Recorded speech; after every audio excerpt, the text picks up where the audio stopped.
Now before we move on, I just want to save this as 003, hit the plus, select this one and hit the plus so we can follow along with it if you want to. And now I'm just gonna out zoom a little bit and hit G to hide the ground.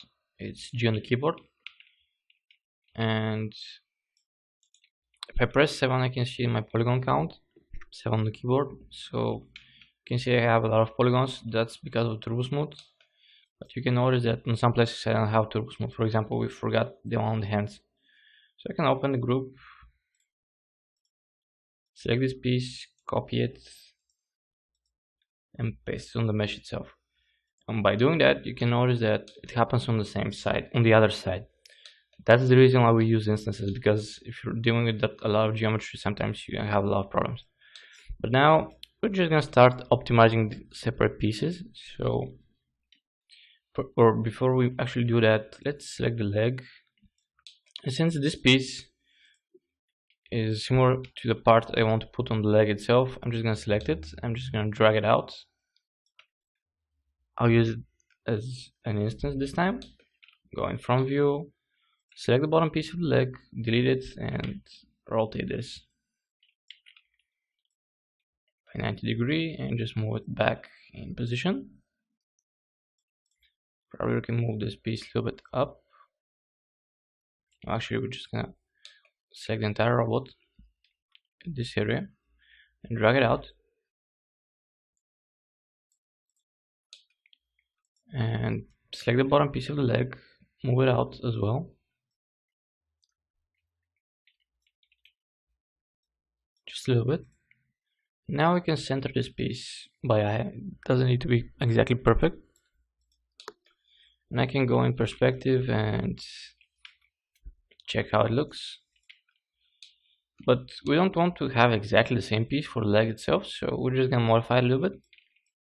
For example, I just want to use this floater on this side, the outside.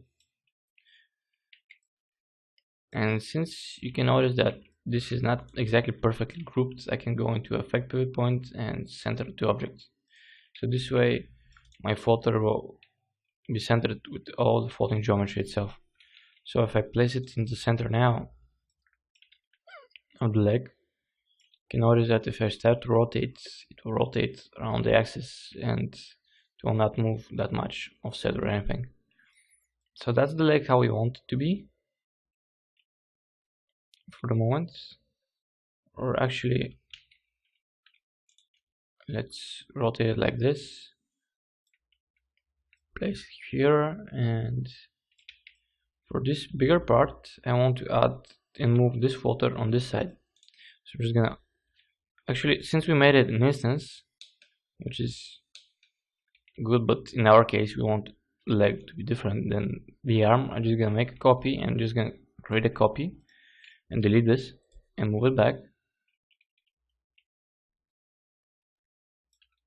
And now I'm just gonna open my group, select the floater itself, rotate it by 90 degrees and move it outside in this place. And since we want the same piece on the other side, I'm just gonna apply a symmetry modifier to it.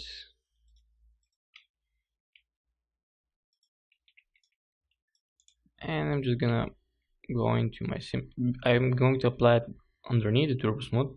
This way it will be easier for this. I will just turn off the turbo smooth for a second, and I'm just gonna move in